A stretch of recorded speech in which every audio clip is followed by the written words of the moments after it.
प्रिय विद्यार्थियों, लोक प्रशासन कक्षा में आपका स्वागत है। आज हम अनौपचारिक संगठन के बारे में पढ़ेंगे। इससे पूर्व हम लोगों ने औपचारिक संगठन के बारे में पढ़ा था। संगठन के दो प्रकार हैं आपके पाठ्यक्रम में, एक औपचारिक संगठन और एक अनौपचारिक संगठन। जैसा कि हम जानते हैं कि मनुष्य एक सामाजिक प्राणी है, अतः वह प्रशासनिक समुदाय में रहते हुए अथवा किसी औपचारिक संगठन में कार्य करते हुए अपनी इच्छा, शौक और हितों के अनुरूप क्या है कुछ छोटे, अस्थायी और संतुष्टिदायक संगठन बना लेता है। अनौपचारिक संगठनों के नाम से विख्यात इन संगठनों को प्राय औपचारिक संगठन की परछाई या प्रतिबिंब भी कहते हैं, क्योंकि औपचारिक संगठन में उसी प्रकार के अनौपचारिक संगठन पाए जाते हैं जिस प्रकार का औपचारिक संगठन होता है। अनौपचारिक संगठनों की कोई कानूनी मान्यता नहीं होती, लेकिन यह संगठन औपचारिक संगठनों के पूरक माने जाते हैं। चेस्टर बर्नार्ड कहते हैं कि अनौपचारिक संगठन व्यक्तिगत संपर्कों, परस्पर क्रियाओं तथा लोगों के सामूहिक संघों का समूह है। इन संगठनों में व्यक्तिगत तथा मानवीय भावनाएं महत्वपूर्ण होती है। किसी भी औपचारिक संगठन में कार्यरत व्यक्ति अपनी रुचियों, इच्छाओं, समस्याओं, जिज्ञासाओं तथा भावनाओं के अनुरूप एक समूह बना लेते हैं। जैसे दोपहर में एक स्थान पर बैठकर खाना खाने वाले कार्मिक, संध्या के समय एक स्थान पर खेलने वाले कार्मिक, एक ही बस में, ट्रेन में यात्रा करने वाले साथी, एक ही कक्षा में बैठने वाले विद्यार्थी, एक जैसा स्किल या गुणों से युक्त व्यक्ति या एक ही कक्ष में बैठने वाले कर्मचारी अपना एक अनौपचारिक संगठन बना लेते हैं, जो उनकी सामूहिक भावनाओं तथा परस्पर संबंधों का पर्याय होता है। स्पष्ट है कि औपचारिक संगठन किसी ढांचे, कानून या नियम पर आधारित नहीं होते, बल्कि वे परिस्थितिवश बने मानव संबंधों पर आधारित होते हैं। कीथ डेविस कहते हैं कि यह व्यक्तिगत एवं सामाजिक संबंधों का ऐसा जाल है जिसे स्थापित करने के लिए किसी औपचारिक संगठन की आवश्यकता नहीं पड़ती है।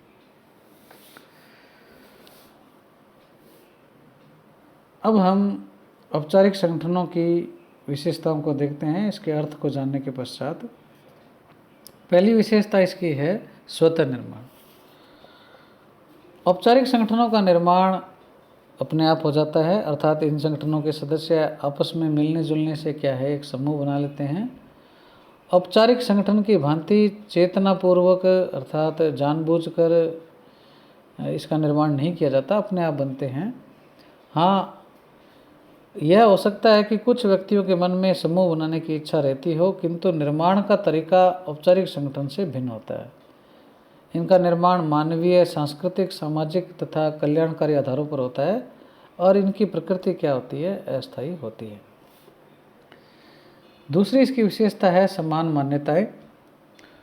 अनौपचारिक संगठनों की मान्यताएं समाजवादी प्रकृति की होती है। इन संगठनों के सदस्यों के सोचने समझने का तरीका क्या है, एक सा रहता है। लगातार संपर्क तथा परस्पर संबंधों के कारण क्या है, समानता आ जाती है। इन संगठनों की मान्यताएं सभी सदस्य सहजता से स्वीकार करते हैं और उनका क्या है, प्रसार होता रहता है।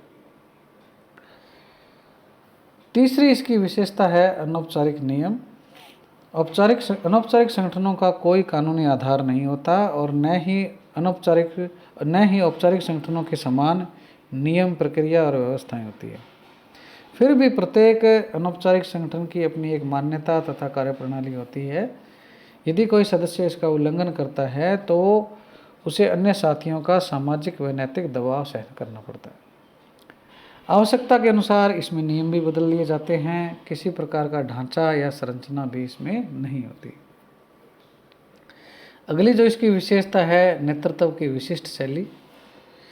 इन संगठनों के सदस्य अपने समूह के नेता को पर्याप्त सम्मान देते हैं, क्योंकि वह परिस्थिति की देन होता है, अर्थात नेता परिस्थितिगत होता है। परिस्थिति के अनुसार ही नेतृत्व और उसकी अवधि निर्धारित होती है। इन संगठनों के सदस्य अपने नेता में उसके गुणों एवं विश्वास के कारण क्या है, आस्था रखते हैं, जबकि औपचारिक संगठन के सदस्य अपने नेता का सम्मान उसके पद तथा अधिकारों के कारण करते हैं। अंत में इसकी विशेषता है सामूहिकता। अनौपचारिक संगठनों में सहकारिता, एकता तथा सामूहिकता का नियम पाया जाता है। इन संगठनों में अनावश्यक कानूनी उलझने नहीं, बल्कि समय अनुसार व आवश्यकता अनुसार विधियाँ, आदर्श तथा मापदंड निर्धारित किए जाते हैं। पद सोपान तथा अधिकार दायित्व की इसमें व्यवस्था नहीं होती, बल्कि सभी सदस्य क्या है मिलकर कार्य निष्पादित करते हैं। तो इस प्रकार से स्वतः निर्माण, समान मान्यताएं, अनौपचारिक नियम, नेतृत्व की विशिष्ट शैली और सामूहिकता, ये अनौपचारिक संगठन की विशेषताएं। सॉरी, यहाँ टाइपिंग मिस्टेक है। इसके पश्चात हम देखते हैं अनौपचारिक संगठनों के लाभ।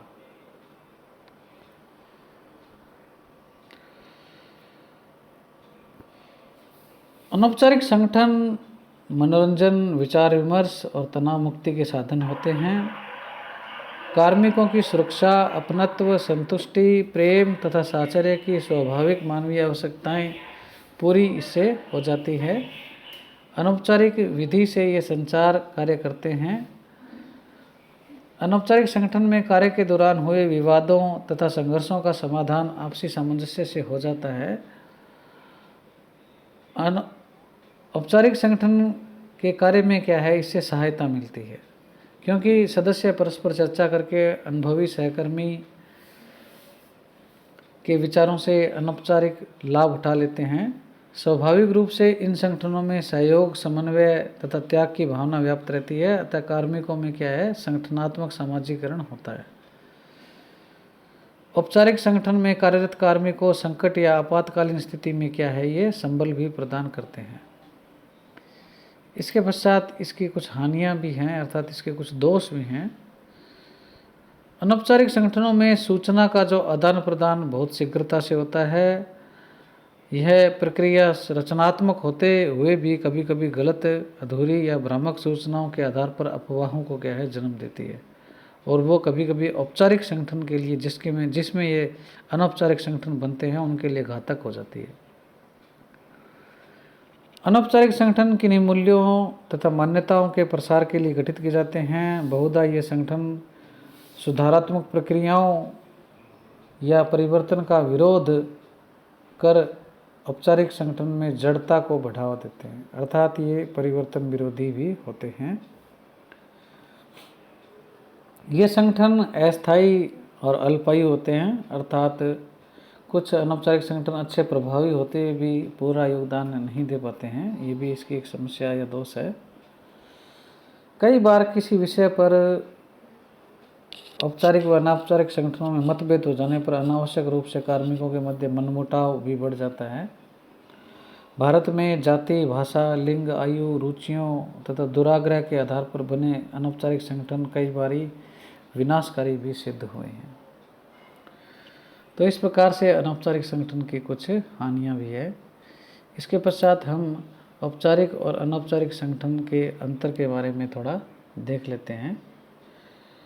किसी भी स्थान पर औपचारिक तथा अनौपचारिक जो संगठन हैं उनका क्या है, सह अस्तित्व पाया जाता है, लेकिन दोनों के बीच में पर्याप्त अंतर भी है। पहला जो अंतर है वो है कि औपचारिक संगठन जो है उनका निर्माण चेतनापूर्वक प्राधिकृत अधिकारियों द्वारा किया जाता है, जबकि अनौपचारिक संगठन जो हैं वो स्वतः मानवीय संबंधों द्वारा निर्मित होते हैं। औपचारिक संगठन का आकार प्राय बड़ा होता है, जबकि अनौपचारिक संगठन का आकार क्या है, छोटा होता है। औपचारिक संगठन का उद्देश्य विस्तृत यानी विशाल लक्ष्यों तथा जटिल कार्यों की पूर्ति के लिए होता है, अर्थात इनका निर्माण जो है इन उद्देश्यों की प्राप्ति के लिए किया जाता है। जबकि अनौपचारिक संगठन जो हैं उनके निर्माण का जो उद्देश्य है वो सदस्यों की सामान्य मानवीय आवश्यकताओं की पूर्ति करना है। औपचारिक संगठन क्या है, दीर्घकालीन होते हैं, स्थायी होते हैं, जबकि ये अल्पायु और अस्थायी होते हैं। औपचारिक संगठनों में क्या है, संरचना या ढांचे पर बल दिया जाता है, जबकि अनौपचारिक संगठनों में व्यक्तिगत व मानवीय भावनाओं पर बल दिया जाता है। औपचारिक संगठन में नियम और कानून लिखित, कठोर और स्पष्ट होते हैं, जबकि अनौपचारिक में क्या है, अलिखित और सरल होते हैं। औपचारिक संगठनों में जो आपसी समझ है उसके आधार पर भी अंतर किया गया है। औपचारिक संगठन सभी सदस्यों की अपनी अपनी राय और कार्यप्रणाली पर काम करते हैं, जबकि अनौपचारिक संगठनों में आवश्यकता अनुसार सभी सदस्यों की आपसी समझ से काम लिया जाता है। इसमें क्या है, ऐसा नहीं होता। औपचारिक संगठनों में नेतृत्व जो हैं पद, अधिकार तथा औपचारिकता से युक्त होता है, जबकि अनौपचारिक संगठन में नेतृत्व योग्यता, आस्था तथा परिस्थिति से युक्त होता है। औपचारिक संगठन का अस्तित्व कानूनी प्रकृति का होता है, जबकि ये क्या है, अनौपचारिक संगठन गैर कानूनी होता है और पूर्णतया सामाजिक होता है। औपचारिक संगठनों में मानवीय तत्व की उपेक्षा होती है, जबकि इसमें ये पूर्ण सुरक्षित और प्रोत्साहित रहता है। औपचारिक संगठनों की सदस्यता औपचारिक तथा इच्छा विहीन होती है, जबकि ये क्या है, स्वैच्छिक होता है। औपचारिक संगठनों में जो संबंध हैं व्यक्तियों के बीच में वो नहीं होते, अर्थात निर्व्यक्तिक होता है, जबकि इसमें क्या है, व्यक्तिगत संबंध होते हैं और अपनत्व से भरा होता है। औपचारिक संगठन में सत्ता का प्रवाह अधोगामी अर्थात ऊपर से नीचे होता है, उच्चाधिकारियों से निम्न कर्मचारियों की ओर होता है, जबकि इसमें क्या है, ऊर्ध्वगामी होता है या समतल होता है। तो इस प्रकार से क्या है, औपचारिक और अनौपचारिक संगठन के बीच में ये अंतर है।